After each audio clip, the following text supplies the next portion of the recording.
यीशु हेबे तुम साथी दूर हेब भय भ्रांति से तो जगतर ज्योति अंधकार हेब इति प्रात ज्योति जीवन जला प्रात ज्योतिर समस्त दर्शक भाई भूणी मानक मोर आंतरिक शुभेच्छा एवं अभिनंदन जनाए। प्रभुंकर पवित्र महानामर धन्यवाद हो। ये कार्यक्रम द्वारा माने ईश्वर वाक्य किसी व्यावहारिक शिक्षा आम समस्त जहाँ प्रयोजनीय और स्वल्प समय मध्य आम आनिबार प्रयास करूँ। ईश्वर धन्यवाद हो जे कार्यक्रम करने ईश्वर आमको साहाय्य करिसेंती। मु आपण मानकु अशेष धन्यवाद जनाए जे आपण माने नियमित भाव में आम मानकर कार्यक्रम देखुंती। जदि ये कार्यक्रम द्वारा आपण ईश्वर आशीर्वाद लाभ करुँच तेज दयाकोरी यार लिंक अन्य मान सहित शेयरिंग करूँ जेपरी से ईश्वर आशीर्वाद अंश हेबार सुजोग पाइबे। ये कार्यक्रम संबंध में जदि आपंकर कौन प्रश्न थाए दयाकोरी आम मानकु जनातु आने आपंकर प्रश्न उत्तर देवाई चेष्टा करूँ। तेज आसतु आम आज कार्यक्रम आगक बढ़ा। आज मैंने जो प्रसंग रे आलोचना करवा तार शीर्षक है पृथ्वी रे सबुठारु बृहत समस्या कौन एवं तार समाधान कौन। आज मैंने जो पृथ्वी रे अच्छु आमर पृथ्वी को जो देखू पृथ्वी रे समस्या भरपूर रही। भाई बड़ी माने अनेक प्रकार समस्या पृथ्वी रे अच्छी। दारिद्रता गोटे समस्या, युद्ध गोटे समस्या, दुर्नीति गोटे समस्या एवं आम देखू जे अनेक परिवार गुड़िक माने भग्न होइछि। भग्न परिवार समस्या, रोग व्याधिर समस्या, एपरिकी असमानतार समस्या एवं आम देखुचु विभिन्न प्रकार माने जो विनाश आम चतुर्दिगरे आसुछि। आम सरकार विभिन्न देशर सरकार से माने अनेक नीति नियम सब निर्धारण करती जेपरी आमकर मनुष्य जीवन में गोटे प्रकार समाधान आसब। सामाजिक अनुष्ठान गुड़िक से जन समाज को समाने सचेतन सृष्टि करने द्वारा चेष्टा करथांती। तथापि भाई भणी मैंने आप जानते कि आमर सबुठारु बड़ समस्या आमे केवल यही समस्यार मूल को न खोजी आमे तार फल और डाल मध्य रही। सबुठारु बड़ समस्या है विश्वव्यापी गोटे केंद्रीय समस्या बड़ समस्या होची तार मूल दुआ कौन जानते पाप पापर समस्या। आज पृथ्वी रे जो समस्या गुड़िक अच्छी राजनैतिक समस्या नुह हाँ अच्छी किंबा सामाजिक बा अर्थनैतिक समस्या नुह जदिओ एसबू अच्छी तथापि तार मूल समस्या होची आत्मिक समस्या होची पापर समस्या। आ ईश्वर ये समस्यार समाधान से करबा पई चाहती। जे पर्यंत माने पापर समस्यार समाधान करिना जे पर्यंत माने पापर मुकाबला करिना से पर्यंत पृथ्वी रे ए समस्यार समाधान हो पारिबो नै। आमे प्रथम कथा देखिबा ए समस्यार वास्तवता। आपण मैंने जानती जे पाप विश्वव्यापी अटे। रोमियो 3 अध्याय 23 पदरे कथा लिखा अछि समस्ते पाप करियछंती एवं ईश्वरंको महिमारु उणा पड़ियछंती।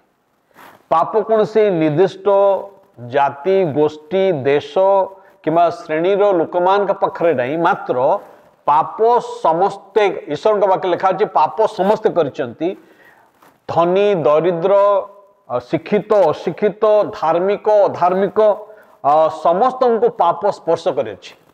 भाई बड़ी मैंने गोटे निराट सत कथा कहबी कौन से गोटे बड़ सहर रे जड़े युवती धर्षण शिकार हेले। आ जो शिकार हेले से समय केतेक जो नारी संगठन सबू जो मैंने सबू नारी मान सपक्ष कार्य करती से माने धारणा देवाक लगिले। आ धारणा देवाक जो गोटे विराट जिते समागम है आ से समय से विरोध करुवा लोक मान मध्य जड़े स्त्री लोक आउ समानकु मोलेस करा जाइथिला अपव्यवहार करा जाइथिला जो माने ए जो धर्षण रो विरोध करुथिले सेमान के मध्य जणे आउ जणे स्त्री प्रति आकर्षित होई करी तांको अपव्यवहार करछन्ति अर्थात पाप कहा को छाड़े नाही। आज आमने जो अन्याय जो इनजस्टिस अनैतिकता देखुचु तार मूल विषय होची मनुष्य हृदय रे थिबा पाप। सेतपई जिरिमिया 17 अध्याय 9 पद रे लिखा अछि अंतःकरण सबुठारो कपटमय ओ अप्रीति कार्य रूपे पीड़ित किए ता जानि पारे। भाई बणी माने आमानकर अंतःकरण रे ताहा रहिछि। आपण हुए तो गछर पत्र को धोई पारंती किंतु जे पर्यंत मूल रे रोग अछि से पर्यंत समस्यार समाधान हो पार नहीं। आमानकर नेता माने आमानकर लोक माने समाने बहुत किछि चेष्टा करूछंती जे से गछट को परिष्कार करिवा पई किंतु मूल जे पर्यंत परिष्कृत हेई नाही से पर्यंत समस्या बढ़िबो सिना समस्यार समाधान हबो नहीं। तेबे ए समस्यार परिणाम कौन ईश्वर वाक्य बाइबल लिखा अछि जे पापर वेतन मृत्यु। तेबे ता पूर्व कथा मु कहिबा पई चाहे पाप आम मान को ईश्वर ठारू विच्छिन्न करि थाए। जिशातर 59 अध्याय 2 पद लिखा अछि तुमानकर अपराध तुमानक एवं तुमानक परमेश्वर मध्य विच्छिन्न घटाई अछि। भाई बणी माने पाप मान को ईश्वर ठारू पृथक करि थाए। पाप मान को परस्पर ठारू मध्य पृथक करि थाए। पाप आमान को जेतेबेले ईश्वर ठारू पृथक करि थाए पाप केवल विधि व्यवस्था लंघन करिबा पाप नुहे मात्र आमानकर सृष्टिकर्ता ठारू जेतेबेले आमने पृथक जीवन यापन करू।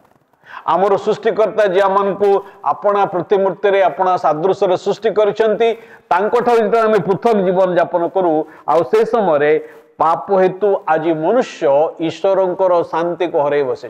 पाप हेतु मनुष्य आज ईश्वरंकर शक्ति को हरई बसी। से ईश्वर सहित शांति रे नहीं परस्पर सहित शांति रे नहीं एपरिक निज सहित मत शांति रे नहीं। तार कारण होची पाप। जे पर्यंत पाप आमान को जीवन थिबो आउ से पर्यंत आमे जहा भी करू अनेक समय देश देश मध्य जेतेबेले युद्ध हुए शांति चुक्ति हुए शांति चुक्ति हुए किंतु परवर्ती समय देखा जाए से शांति चुक्ति स्थिर रही पारे ता भांगी जाई थाए। तेणु प्रकृत शांति जदि आमने पाइबा पई चाहूचु आ जे पर्यंत मनुष्य ईश्वर निकट को फेरी आसीबो नहीं।